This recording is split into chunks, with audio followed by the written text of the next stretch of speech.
वेदना दुख कष्ट हो, मौसम सदा अनुकूल होवे, जीवना पथभ्रष्ट हो। ज्ञान और ज्ञान से रही भूल जो नाथ, आगम विधि वो पूर्ण हो, पकड़ तेरा हाथ। मंत्रादिक से हीन मैं, नहीं पूजन का ज्ञान, मुझे क्षमा कर दीजिए चरण शरण का दान। शीश झुकाऊं आज मैं, हो पूजा संपन्न, पाप हरो मंगल करो, करो मुझे प्रभु धन। अक्षर मात्रा पद स्वर व्यंजन, सुनो बातें नहीं करो, आपकी बात पूरी दुनिया सुन रही है, इसलिए सब तो अर्थों की आगम शास्त्र पठन पाठन में हम सब भक्तों की, सरस्वती माँ हर त्रुटियों की क्षमा चाहते हैं, हमको केवल ज्ञान दान दो भक्त चाहते हैं।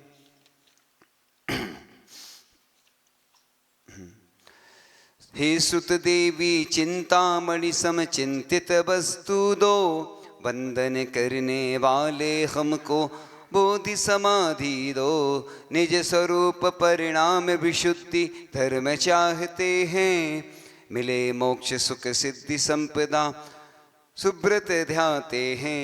अक्षर मात्रा पद स्वर व्यंजन शब्द रेफ या अर्थों की, शास्त्र पठन में जो भी कमियां रही अनर्थों की, आलस भूल कसाए मेरी क्षमा करे कल्याणी माँ। ज्ञान दीप जलवा कर मेरा भला करे जिनवाणी माँ। परमेष्ठी का मंत्र जो महामंत्र नवकार, हम सब मिलकर अब यहाँ मंत्र जपें 9 बार। आप लोग 9 बार मुका पढ़ लो सभी लोग, फिर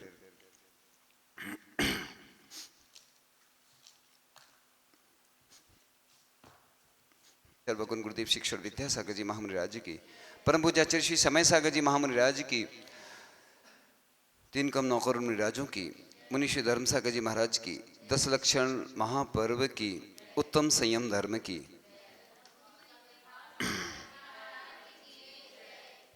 आज संयम की बात, और संयम के साथ ही करना है।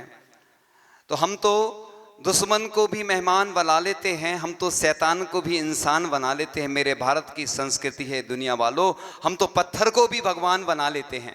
तो इस प्रकार पत्थर को भगवान कैसे बनाया जाता है, ये हम पंचकला के माध्यम से देखते हैं। पाषाण से परमात्मा की यात्रा हो जाती है। ऐसे ही संयम के माध्यम से एक सामान्य व्यक्ति जो पूज्य नहीं रहता है, लेकिन पूज्यता को प्राप्त हो जाता है। संयम की महिमा का वर्णन नहीं कर सकते हैं। देश व्रत और कुछ नहीं, सुबह का नाश्ता है, इसका परंपरागत मोक्ष से सीधा वास्ता है। जो देश संयम को अंगीकार कर लेते हैं, उनके लिए ही खुल जाता मोक्ष का रास्ता है। इसलिए आज है तो संयम का दिन। पिछी परिवर्तन होता है, उसको लिखते हैं संयम उपकरण परिवर्तन महोत्सव, यानी संयम उपकरण पिछी का मंडल कहलाते हैं। 3 उपकरण साधु के होते, पिछी का मंडल और शास्त्र। इसलिए जैन धर्म बहुत कठिन है, लेकिन प्रतिमा जरूर लेना चाहिए। एक प्रतिमा से शुरुआत करना चाहिए, दर्शन प्रतिमा। अभी प्रतिमा का स्वरूप नहीं बताएंगे, क्योंकि हमारे पास वक्त कम है। और मैं जब आचार्य ऋषि के बारे में बोलता हूं तो मुझे शक्ति जाने कहाँ से आ जाती है, क्योंकि हमारे गुरुदेव ने इतनी साधना की है, उनको स्मरण करते हैं तो मुझे पार्श्वनाथ भगवान का स्मरण हो आया। कहाँ के पार्श्वनाथ भगवान है, पहले उनका स्मरण कर लूँ। मुझे शक्ति उन्हीं से मिल रही है, मैं जो बोल रहा हूँ उन्हीं की शक्ति है। ये पार्श्वनाथ भगवान अत्स्यकारी चमत्कारी सर्वोपकारी मनोहारी। जैसे पार्श्वनाथ दिगंबर जैन बड़ा मंदिर लगभग 300-400 साल पुराना है, जिसके एक ही परिवार ने अपने कपास के व्यापार की मुनाफे से बनवाया था। मंदिर तैयार होकर जब मूर्ति विराजमान करने की बात आई, तब मूर्ति से दरवाजा छोटा था और मूर्ति को किसी तरह अंदर नहीं ले जाया जा सकता था। दैवीय चमत्कार से उपस्थित जन समूह की आंखें 2 मिनट के लिए जैसे ही बंद हुई, प्रतिमा दरवाजे के उस तरफ सोए में भी विराजमान पाई गई। यही भगवान का अतिशय है। इसी घटना के चलते दिगंबर जैन अतिशय क्षेत्र गौर झामर क्षेत्र कहा जाने लगा और वर्तमान में मंदिर का दरवाजा उस प्रतिमा की लंबाई चौड़ाई से अपने आप में अतिशय का साक्ष्य है। 300 वर्ष पहले उसी मंदिर में ऊपर तल में 24 का निर्माण किया गया था। परम पूज्य मुनि श्री विमल सागर जी महाराज उस नगर में जब पहुंचे, उस नगर की स्थिति बहुत खराब थी। मैं अभी ज़्यादा डिटेल में नहीं बता रहा हूँ, सिर्फ भगवान की महिमा ही बताऊंगा। उस गांव के लोगों में उत्साह नहीं था, लेकिन महाराज जी का जाने कैसा मुनि श्री विमल सागर जी, आनंद सागर महाराज जी रहे और ऐसी स्थिति बनी उस गांव की कि उधर ऊर्जा आ गई। और उसी नगर की मैं बात कर रहा हूं, तो बस संयम की गाथा मैं गाऊंगा और आपको सब बताऊंगा। तो इसके अलावा गौर झामर के हृदय स्थल में श्री महावीर जिनालय का नव निर्माण सन 2000 से प्रारंभ होकर पूर्णता की और हुआ, और वहाँ पर 37 फीट की एक प्रतिमा है बाहुबली स्वामी की, 27 फीट के श्री शांतिनाथ भगवान एवं 17 फीट की श्री कुंथुनाथ अरेनाथ आदि विराजमान हैं। वहाँ पर 300 लगभग जैन परिवार हैं। आचार्य श्री का आगमन कई बार हुआ, वो हम ज़्यादा डिटेल में नहीं बताएंगे, वो हमारे पास है। तो इस प्रकार से 2015 में से उनकी ग्रीष्मकालीन वाचना जब हुई, और भी मुझे याद आ रहा है वो संस्मरण वहाँ का कि हम कितने 6 महाराज जी थे शायद, है ना उस समय। और मैं अपनी संयम की जीवन गाथा गाता हूँ आज, तो मेरे अंदर कितना उत्साह था उस समय आचार्य श्री की अगवानी करने का। कब की बात थी ये? 2 मार्च 2015। और देवरी से गौर झामर कितना है? 18 किलोमीटर। कितना है? 18, थोड़ा बहुत आगे पीछे हो सकता है लगभग। और मैं बिहार करके गया और मेरे अंदर अजब गजब की ऊर्जा उत्साह था। आचार्य श्री के दर्शन मिल रहे थे। देखो हमारे गुरुदेव कितने कीमती थे। मैं पूरी दुनिया को इसलिए बता रहा हूँ कि आज संयम का दिन है। मैं उनकी बात, उनकी गाथा ही गाऊंगा, उनकी बात ही बताऊंगा, क्योंकि आपने प्रवचन तो बहुत सुने, बहुत ग्रंथ पढ़ चुके, कुछ असर नहीं हुआ। हो सकता है हमारे गुरुदेव की गाथा सुनकर कोई सुधर जाए, कोई नशा छोड़ दे, कोई शराब छोड़ दे, कोई मांस छोड़ दे, कोई अच्छी चीज़ें, जो भी गलत चीज़ें करता है अच्छी चीज़ें अपना ले। तो मैं सोच रहा था कि मुझे अब कहीं रुकना नहीं है।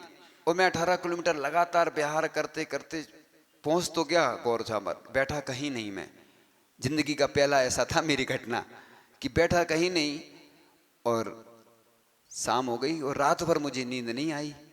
क्यों नहीं आई? मेरे घुटनों में दर्द हो गया, घुटनों में दर्द हो गया। अब मुझे विकल्प हो गया कि अब आचार्य श्री की अगवानी करना है, कैसे करूं मैं? और रात भर तो सोए नहीं, तकलीफ इतनी की बता। इसलिए मैं बोल रहा हूं कि मेरी स्वयं की जीवन की घटना है, और इसलिए हम लोग बैठ के जाते बीच बीच में, साधु संत इसलिए बैठ के चलते, अगर बैठे नहीं तो ये स्थिति होती है 18 किलोमीटर चलने का ये। और अब सोचा कि मुझे बहुत दुख हो रहा था, तकलीफ भी हो रही थी और दुख भी हो रहा था कि आचार्य श्री आ रहे हैं, अगवानी नहीं कर पाएंगे, कैसे क्या होगा। फिर धीरे धीरे उठे, चलते चलते चलते, और आचार्य श्री के जैसे ही दर्शन हुए मेरे घुटने का दर्द ठीक हो गया। और आचार्य श्री के दर्शन करने के बाद, देखो मैं दुनिया के सबसे श्रेष्ठ आचार्य के बारे में इसलिए बता रहा हूं कि उनके बारे में जब मैं बोलता हूं तो मेरी आंखों में आंसू आ जाते हैं। आज जो स्थिति दिख रही है आपको, उनके जाने के बाद क्या क्या हो रहा है सबको मालूम है। मैं किसी की बुराई नहीं कर रहा हूं, मैं सिर्फ आचार्य अपने गुरु महाराज की सिर्फ प्रशंसा करूंगा। मैंने सुबह भी बोला था कि अब सॉफ्टवेयर अपडेट करना है, चेंज करना है, लेकिन कभी स्थिति परिस्थिति बस हो जाता है, वो अलग बात। तो मैं ये बता रहा हूं सबसे पहले कि आचार्य श्री को आना नहीं था पंचकल्याणक में, हम लोगों को ही उन्होंने भेज दिया। घनसौर पास में है ना पंचकल्याणक हुआ था, उसके बाद बिहार करते हुए हम लोग पहुंच रहे थे। किसी ने बताया कि आचार्य श्री संत निवास नहीं है, मतलब ये किसी ने बताया, ऐसी जानकारी बता रहा हूं मैं, क्योंकि कुछ फेरबदल हो जाता है। तो आचार्य श्री संत निवास नहीं है, तो आचार्य श्री और जंगल का स्थान नहीं है, तो आचार्य श्री नहीं आ रहे थे। ऐसी हमें जिनने बताया था, किसी के अनुसार बता रहा हूँ, सही बात क्या है हो सकता कुछ फेरबदल हो जाए। तो जहाँ संत निवास नहीं होते, साधु संत नहीं आते, जंगल का स्थान नहीं होता। पूरे देश के लिए इसलिए बोल रहा हूँ कि संयम की रक्षा अगर करना है तो संत निवास जरूर होना चाहिए। अरहंत निवास तो पूरे देश में बने हैं, सब व्यवस्थाएं हो जाती हैं, लेकिन मैंने खिमलासा में पिछली बार पंचकर्णक महोत्सव हुआ, चातुर्मास हुआ, भूमिका बनी, आगे क्या हुआ मैं नहीं बताऊंगा। आप समझ गए क्यों नहीं बताऊंगा? वो लोग जो सुन रहे हो वो समझ जाएंगे, है ना। सब किसी की बुराई नहीं करना ना अपन को, ऐसे ही हो जाता है बस। पूरे देश में ऐसी कई योजनाएं बनती जाती हैं, सरकारी योजनाएं, बस कुछ होता नहीं है। इसलिए ऐसे संत निवास बनाओ। सुर्खी जैन समाज गौरझामर के पास ही है और उधर का उदाहरण है, कितना अच्छा संत निवास बनाया। अरे उसके बारे में 3 in 1 अभी अपन सीमित चर्चा करके बात पूरी कर लेंगे, फिर कल तप का दिन होगा तो तब में और अच्छे से करेंगे चर्चा। तो 3 मार्च 2015 को गौरझामर में अगवानी हुई और मुझे गुरुदेव कितने हमारे सरल सहज थे। देखो, तो हम लोग अगवानी करी और आचार्य जी एक खेत में बैठ गए। 2x2 का पाटा था, 1 इंच ऊंचा, 2x2 फीट का पाटा, उस पे वो बैठे हैं। हम लोगों से बोले पाटा ले लो, जमीन में क्यों बैठे हो? तो मैंने कहा देखो हमारे गुरुदेव कितने महान हैं। आज पद के लिए लड़ाइयां हो रही हैं, प्रतिष्ठा के लिए, हमें ये चाहिए हमें वो चाहिए, और हमारे गुरुदेव देखो कितने महान थे कि शिष्यों से कह रहे वो आचार्य और हम लोग मुनियों से कह रहे कि पाटा ले लो। मतलब वो 1 इंच ऊंचे पाटे पे नीचे जमीन में बैठे समझ लो, और कह रहे थे कि पाटा ले लो। तो हमने कहा देखो हमारे गुरुजी कितने महान, उस समय की बात करो, महान है कि देखो हम लोग नीचे बैठे तो कह रहे पाटा ले लो। उन्हें ये नहीं कि हम आचार्य हैं, ये कहलाता है मतलब देखो आप संयम का प्रभाव। गुरु जी का पुण्य ऐसे ही तो बढ़ता चला गया। तो बस पूरी बात कह के फिर पूर्ण कर लूंगा कि इस प्रकार से बहुत अच्छे से पंचकर्णक संपन्न हुआ था और आचार्य जी का सानिध्य मिला था, हम लोग भी थे। और ऐसे पार्श्वनाथ भगवान वेदी पर विराजमान हुए थे और उन पार्श्वनाथ भगवान की महिमा अपरंपार है और आप लोग दर्शन करने जरूर जाना। पूरे देश विदेश के लोग, वो अतिशय क्षेत्र से कम नहीं हैं। इसलिए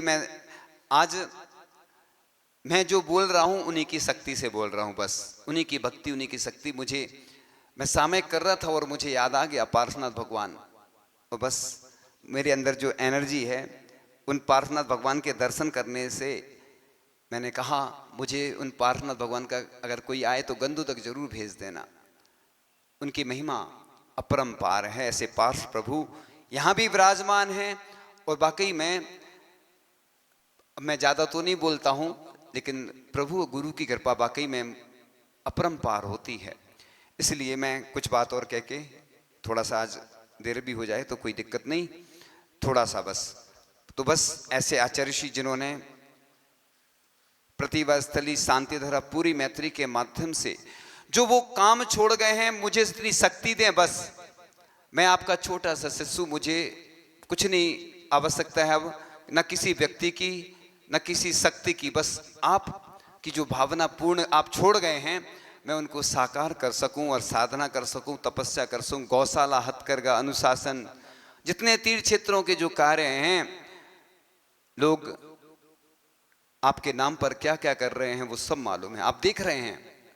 आप भले ही आज आचार्य पद पे नहीं हैं, आप स्वर्ग में हैं, उधर से आप सब देख रहे हैं और आपको मालूम है सब। आपके अंदर भी आंखों में आप आंसू आ जाते हैं, आप कुछ नहीं कर पा रहे हैं, मुझे मालूम है। लेकिन मेरी बात जो आज की है ये पूरी दुनिया में पहुंचना चाहिए, 1 करोड़ लोगों तक, ठीक है ना? पहुंचेगी, मुझे पूरा विश्वास है। क्योंकि आज ऐसे माध्यम है, लोगों के पास तुरंत पहुंच जाती है बात, वो पहुंचाना भी है मुझे। क्योंकि उस दिन मैंने आंख में आंसू बहाए थे, आज मेरी आंखों में आंसू नहीं है। मैंने सोचा कि अब आंसू बहाने से कुछ नहीं होगा, अब तो कुछ करना होगा।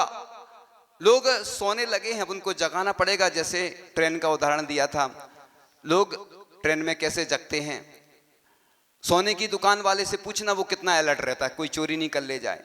ऐसी हमें संयम की रक्षा स्वयं की भी करना है और गुरुदेव के संयम की कीर्ति पूरे विश्व में पहुंचाना है।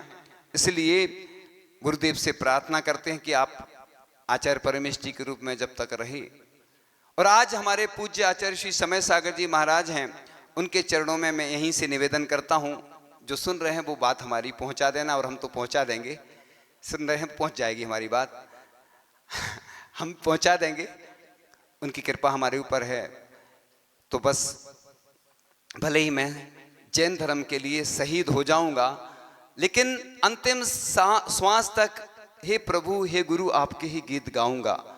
मैं शहीद हो जाऊंगा और आपके अंतिम समय तक हमेशा गीत गाऊंगा, क्योंकि मुझे भरोसा है कि मैंने 21 अगस्त 2025 को, जिस दिन मेरा दीक्षा दिवस दिनांक के अनुसार था, उस दिन मैंने बताया था कि आचार्य परम पूज्य आचार्य श्री विद्यासागर जी महाराज ने जब आचार्य पद छोड़ा नहीं था, उसके पहले से उनने क्या बोला था वो सब बताया था। आप सुन लेना, क्या बोला था वो सबको मालूम है। और आज मुझे दुख होता है कि उनका साथ देने वाला कोई नहीं है, लेकिन मैं तो रहूंगा, भले ही मृत्यु आ जाए तो कुछ नहीं, क्योंकि जैन धर्म कहता है मृत्यु को महोत्सव मनाओ। तो मैं आज से ही अपना मृत्यु महोत्सव मनाना प्रारंभ कर देता हूं कि मैं जैन धर्म के लिए शहीद हो जाऊंगा, लेकिन दोनों आचार्यों की रक्षा करूंगा। इन्हीं भावनाओं के साथ परम पूज्य आचार्य गुरुवर शिक्षवर विद्यासागर जी महामुनि राज की, परम पूज्य आचार्य श्री समय सागर जी महामुनि राज की, 3 कम 9 करोड़ मुनि राजों की